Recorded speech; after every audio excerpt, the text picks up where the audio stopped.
Hello everyone. So it is time to start taking notes seriously and diving deep into your project. That means you've got to find somewhere to put all those notes that you're going to be taking for the different sources that you have as you research. Here's how I suggest you do it. You're going to use Google Keep. Where do you find it? Well, it's pretty easy. When you go to your Gmail and you click on your app launcher, you should see Google Keep. Just click on it and it'll bring you right to the application. If you can't find it there, you can type keep.google.com or just Google Keep into a browser or search engine and you'll find it for sure. So what does Google Keep look like? Well, basically it's like a bunch of digital sticky notes that you can move around. I've already logged into my student account here and I have set up in this note here, you can see basically a title and 4 sections that are going to be in my project. And I've given it a label. Now the labels are going to be important for this video because if you have 3 sections or 4 or however many sections you have in your final project, I'd like you to label each section differently so that as you're moving from all of your different sources, you can take notes and remember where they all came from. Let me show you what I mean. First of all, this note here, I've colored it because I'm going to color all of my work for this project in this light green. It just helps me find everything when I get to my Google Keep because hopefully you'll be using this a lot and you put more in there than just for this project. The next thing I want to show you is you see this little pin here? Well, I'm going to pin this note to the top of my Google Keep, which means every time I come in, even if I have 100 different notes that I've taken, that note and any others that I pin is always going to be at the top. So I have my sources here. This is a first one. So you can see that my topic is diet and mood disorders, specifically sugar and mood disorders. And so this is the first site that I have, foodforthebrain.org. And there's an interesting little bit of information here about ADHD, hyperactivity, and blood sugar. And so I want to take some notes on that. So how am I going to do this? Well, basically, I'm going to click on my Google Keep extension that I have right here, and I'm going to save it to Keep. Well, how did I get that extension? I went to the Chrome Web Store. So if you just type in Chrome Web Store into Google, you see it will come up here. And it's the very, very first one that comes up. And I added it to Chrome, which is why it doesn't say add to Chrome, it says rate it.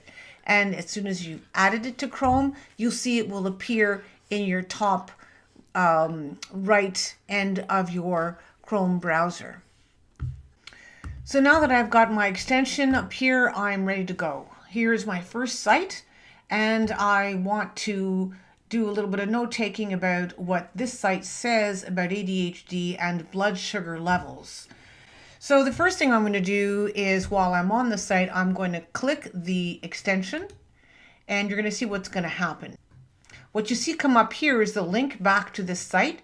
Now you're going to make a label for it. You can make a label either back in your Google Keep site itself over here and edit labels, or you can actually just make a label right over here. Let's say that this is, let's see, what section would this be? This would be section 1. Is it a cause or is it a correlation? Because I've already read the article. And so to make a label, I'm just going to do the # and section 1. And so later on, I'll be able to find this easily. So now I want to take notes. Well, you know that when you take notes in your online textbook, you're not supposed to be copy pasting and putting that into your Google Doc. You're supposed to be reading and putting it in your own words.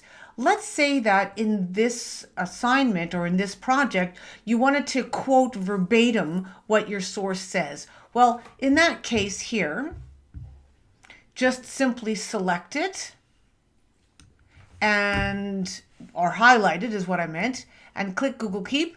Click the extension and you'll see it comes up here. You need to indicate to yourself somehow that that's not your writing, that that is going to be quoted word for word. Why that's important? Because if you don't remember that, then you're going to be guilty of plagiarizing, and you don't want that. So to make sure that you remember that, I suggest that you put it in quotes or any other kind of indication that you can remember that those are not your words. So you can put in your own words a summary of what is important to you in that section here. So my own word studies show that ADHD children have a high tolerance to glucose in the blood.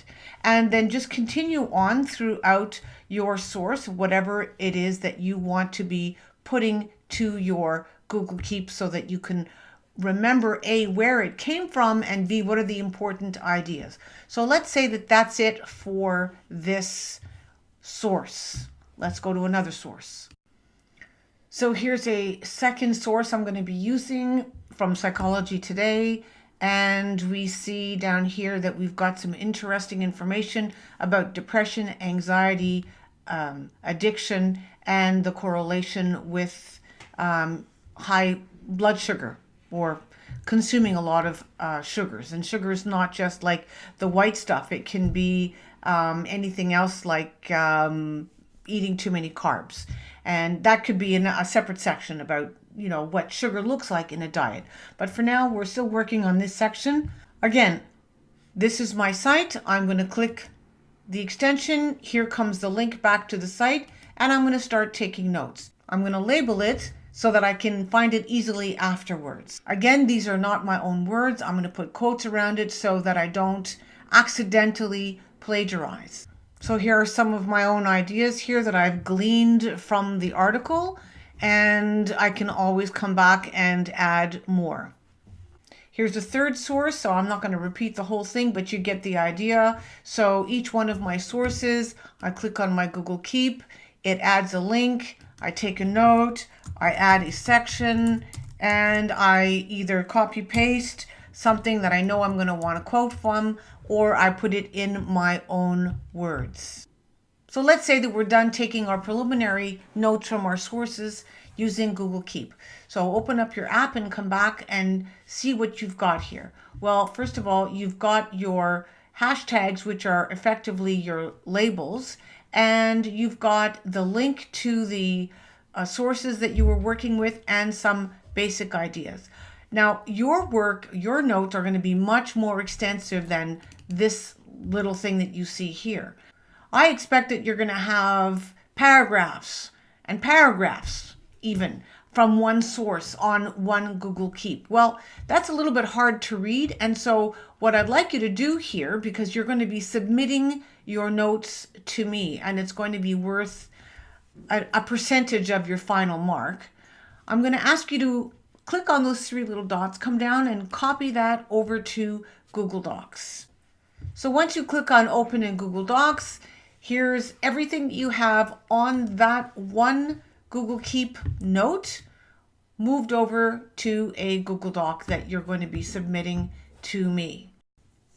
So when you've taken all of the notes that you need to take from your different sources and you've linked them onto the individual notes in Google Keep, and you've opened them all up onto separate Google Docs, you're going to combine all of those Google Docs together into one note-taking doc, and you're going to share that with me in a couple of weeks' time. But we'll get to that a little bit down the road. So for now, that's how I want you to start getting organized with your note-taking and using Google Keep.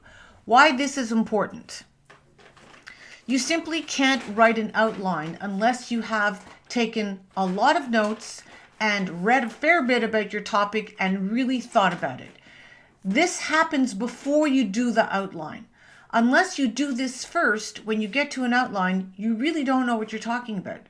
The outline is supposed to summarize everything that you learned and read and thought about, which is going to be a fair amount, down into a skeleton version of your questions and your answers to your questions. So you need to read, you need to research, you need to take notes before you do your outline.